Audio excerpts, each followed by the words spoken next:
بسم اللہ الرحمن الرحیم والصلاة والسلام علی سید المرسلین وخاتم النبیین وامام المتقین وعلی آلہ الطاہرین الطیبین واصحابہ اجمعین. قول معروف ومغفرہ خیر من صدقۃ یتبعها اذی واللہ غنی حلیم. صدق اللہ مولانا العظیم. ناظرین کرام، جس آیہ کریمہ کا حوالہ دینے کی سعادت حاصل ہوئی ہے، اس میں اچھی اور میٹھی بات کی عظمت بیان ہوئی ہے. ارشاد باری ہے کہ اس صدقے سے میٹھی بات بہتر ہوتی ہے جس صدقے کے پیچھے دکھ ہو، کسی کو تکلیف دینا ہو. ائمہ مفسرین نے کہا کہ قول اور معروف دونوں پر جو تنوین ہے، یہ تنوین تفخیم کی ہے اور یہ قول کی عظمت بھی بیان کر رہی ہے اور قول کے معروف ہونے کی بات بھی کرتی ہے اور اچھی بات کے خیر ہونے کی بھی خبر دیتی ہے. یہاں میں رسالت مآب صلی اللہ علیہ وآلہ وسلم کی سیرت طیبہ کا جو پہلو بیان کرنا چاہتا ہوں وہ یہ ہے کہ دوسروں کے جذبات کا خیال رکھنا اور دوسرے لوگوں کو تکلیفوں اور دکھ سے بچانا، ان کی دل بندی کرنا، ان کے ذہن کا خیال رکھنا اور ان کی ضرورتوں کا خیال رکھنا. قرآن مجید کی یہ تعلیم جس وقت دیکھنے کے لیے، اس کی خوشبو سونگھنے کے لیے ہم رسالت مآب صلی اللہ علیہ وسلم کی دہلیز پر حاضری دیتے ہیں تو محسوس ہوتا ہے کہ جتنا دوسروں کے جذبات کا خیال آقا صلی اللہ علیہ وآلہ وسلم نے کیا، قیادتوں کی تاریخ میں یہ دل بری اور یہ دل ربائی محسوس نہیں ہوتی.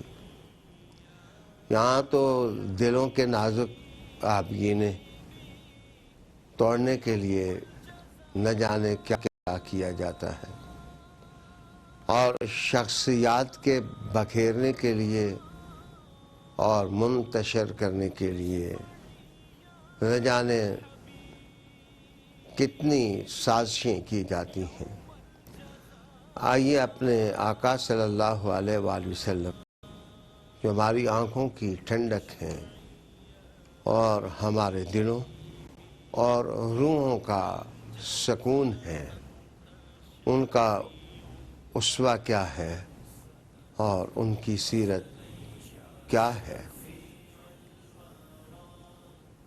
سب سے پہلے میں آپ کو رسول کریم علیہ السلام کے گھر کا حوالہ دوں گا. ہم جانتے ہیں کہ ام المومنین عائشہ صدیقہ رضی اللہ تعالی عنہا کی شادی قدر چھوٹی عمر میں ہو گئی تھی۔ شادی کے وقت آپ کی عمر کی تحقیق ایک الگ عنوان ہے جو کسی اور موقع پر ہم زیر گفتگو لائیں گے۔ فی وقت اتنا ہی بیان کرنا چاہوں گا کہ حضور صلی اللہ علیہ وآلہ وسلم کے گھر عائشہ شادی ہو کر جب تشریف لائیں تو عمر آپ کی چھوٹی تھی۔ آپ صلی اللہ علیہ وآلہ وسلم کی عظمت سیرت اور آپ کا حسن سلوک آپ بیان کرتی ہیں اور ارشاد ہوتا ہے کہ میرے ساتھ کھیلنے والی جو ہم جولیاں تھیں وہ کاشانہ رسالت میں آ جاتی تھیں۔ یہ بخاری کی حدیث ہے اور میرے ساتھ مل کر وہ کھیلتی رہتی تھیں۔ رسالت میں آپ صلی اللہ علیہ وآلہ وسلم جب باہر سے گھر تشریف لاتے تو وہ باہر چلی جاتی تھیں۔ جب پھر حضور صلی اللہ علیہ وسلم گھر میں نہ ہوتے تو وہ پھر آ جاتی تھیں۔ اس معاملے میں جو رسالت میں آپ صلی اللہ علیہ وسلم کا وسعت ظرف تھا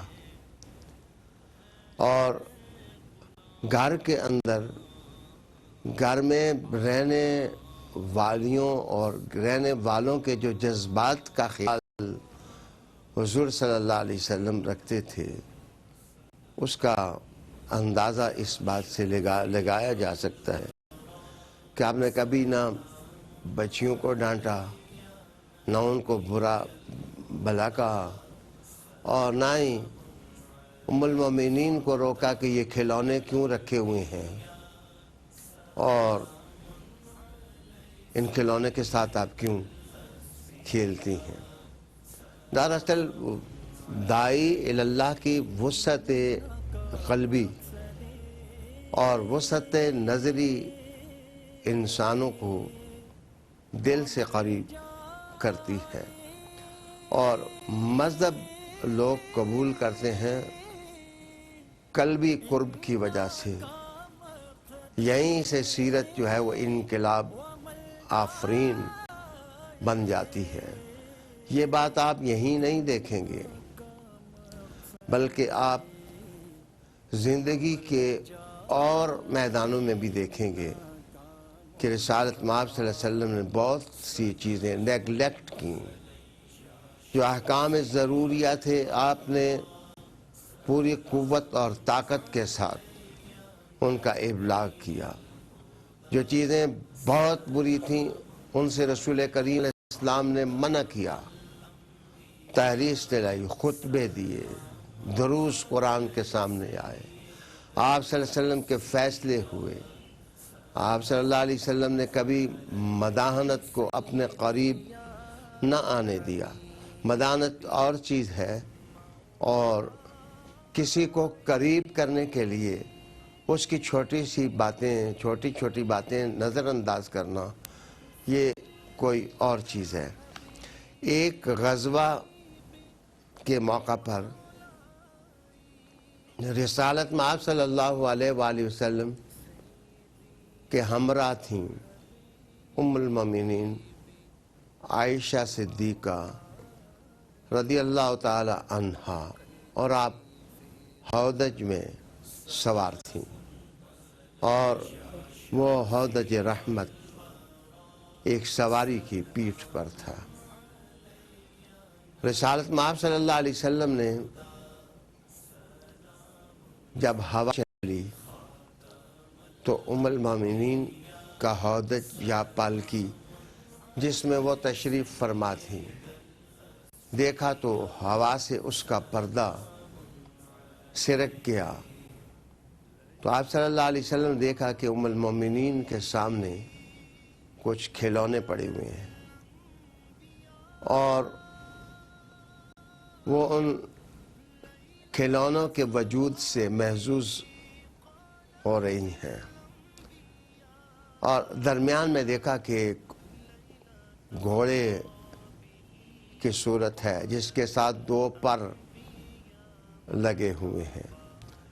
تو رحمت عالم صلی اللہ علیہ وآلہ وسلم نے عائشہ صدیقہ سلام اللہ علیہا سے پوچھا یہ کیا رکھا ہوا ہے تم نے؟ تو انہوں نے جواب دی یا رسول اللہ یہ کھلونے ہیں، گڑیاں ہیں۔ تو حضور صلی اللہ علیہ وآلہ وسلم نے کہا ان کے درمیان میں کیا ہے؟ تو انہوں نے کہا کہ گھوڑا ہے۔ رسالت مآب صلی اللہ علیہ وسلم نے استفسار کیا کہ گھوڑے کے ساتھ کیا لگا ہوا ہے؟ کہا یا رسول اللہ اس کے پر ہیں۔ تو رحمت عالم صلی اللہ علیہ وسلم نے تبسم فرمایا، مسکرانے لگ گئے، اور حضور صلی اللہ علیہ وسلم نے کہا کہ عائشہ کیا گھوڑے کے بھی پر ہوتے ہیں؟ تو آپ نے نبی کریم صلی اللہ علیہ وسلم کو جواب دیا کہ یا رسول اللہ صلی اللہ علیہ وسلم میں نے اسی طرح سنا ہے کہ جو سلیمان علیہ السلام کا گھوڑا تھا اس کے پر بھی تھے۔ روایت سنانا مقصود اور مطلوب نہیں تھا، بات دراصل یہ تھی کہ آپ حضور صلی اللہ علیہ وسلم کی وسعت نظر اور دوسروں کے جذبات کا احترام کرنا اور ان کا خیال رکھنا تاکہ دل ٹوٹنے نہ پائے۔ کبھی کبھی سیرت کا یہ پہلو بھی دیکھ لینا چاہیے۔ اماموں کے خوبصورت پیج بھی رسول اللہ علیہ السلام کی سیرت کی عکاسی کرتے ہیں۔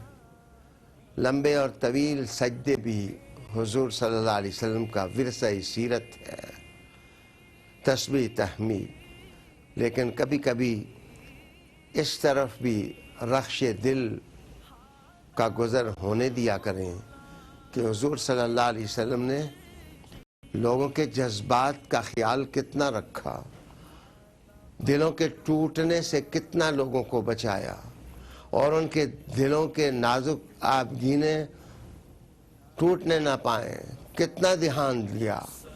رسالت مآب صلی اللہ علیہ وسلم کا یہ موقع غزوہ ہے، لڑائی کا موقع ہے، فوجیں فوجوں سے ٹکرانے والی ہیں۔